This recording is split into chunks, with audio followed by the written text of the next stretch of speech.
वैदिक सभ्यता या वैदिक सिविलाइजेशन, जिसके बारे में हम सब ने सुना होगा, इसे वैदिक काल या वैदिक संस्कृति भी कहा जाता है। ये इंडिया की सबसे पहली और सबसे इम्पोर्टेंट सभ्यताओं में से एक थी। ये करीब 1500 बीसीई से 600 बीसीई के बीच की बात है। इस समय वेदों की रचना हुई थी, जो हिंदू धर्म के सबसे पुराने और सबसे पवित्र ग्रंथों में माना जाता है। वेद क्या है? वेद शब्द संस्कृत के विद से बना है, जिसका मतलब होता है जानना। वेद असल में वो ज्ञान है जो हमें उस जमाने की सोच, धर्म, विज्ञान और जीवन शैली के बारे में बताता है। 4 वेदों की खास बातें, जिसमें सबसे पुराना है ऋग्वेद। इसमें 10 मंडल यानी कि बुक्स हैं। मशहूर गायत्री मंत्र और पुरुष सूक्त इसी में है। और ऋग्वेद के पंडित को होत्री कहा जाता था। यजुर्वेद, ये यज्ञ करने वाले पुरोहितों के लिए गाइड बुक थी। इसे गद यानी कि प्रोज में लिखा गया है और इसके 2 टाइप हैं, कृष्ण यानी कि काला और शुक्ल।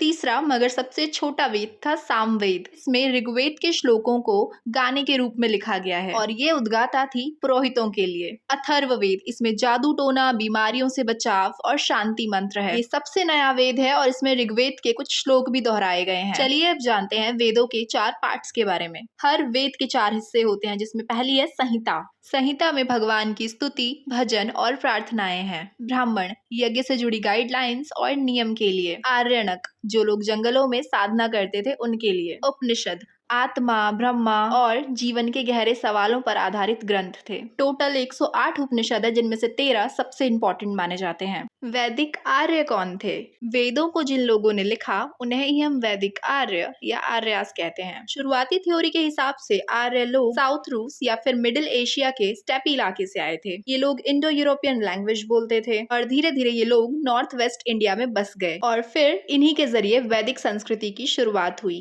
वैदिक लोगों का इलाका, शुरुआत में ये लोग सप्त सिंधु यानी कि 7 नदियों के इलाके में रहते थे, जो था आज का पंजाब, हरियाणा, साउथ अफगानिस्तान और कश्मीर का कुछ हिस्सा। वो 7 नदियां थी सिंधु, झेलम, चिनाब, रावी, व्यास, सतलज और सरस्वती। बाद में ये लोग ईस्टर्न उत्तर प्रदेश और बिहार की तरफ भी फैल गए। वैदिक काल के 2 फेज थे। प्रारंभिक वैदिक काल, जो कि 1500 बीसीई से 1000 बीसीई के बीच था।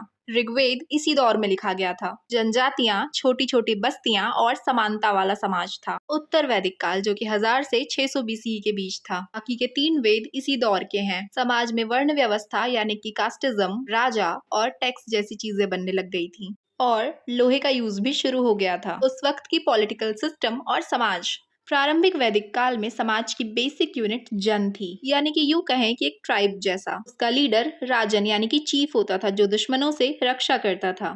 राजा का पद हेरिडिटरी यानी कि वंशानुगत नहीं था। राजा को लोग गिफ्ट देते थे, जिसे बलि कहा जाता था। सभा, समिति, गण, ये सब ट्राइब की मीटिंग्स होती थी। पुरोहित यानी कि ब्राह्मणों की इज्जत की जाती थी, मगर राजा से नीचे। उत्तर वैदिक काल, जहां अब जन से जनपद बनने लग गए थे, मतलब स्थायी राज्य। राजा अब वंशानुगत हो चुके थे, उनका राज्याभिषेक भी किया जाता था। टैक्स को बलि, भगा और शुल्क जैसे नामों से भी जाना जाने लगा। सेना थोड़ी सी पक्की हो गई और ब्राह्मण अब और ज्यादा पावरफुल हो गए। उनको दान दिया जाने लग गया और वो देवताओं जितने ही पूजनीय माने जाने लग गए। तो ये था first part. Subscribe for more.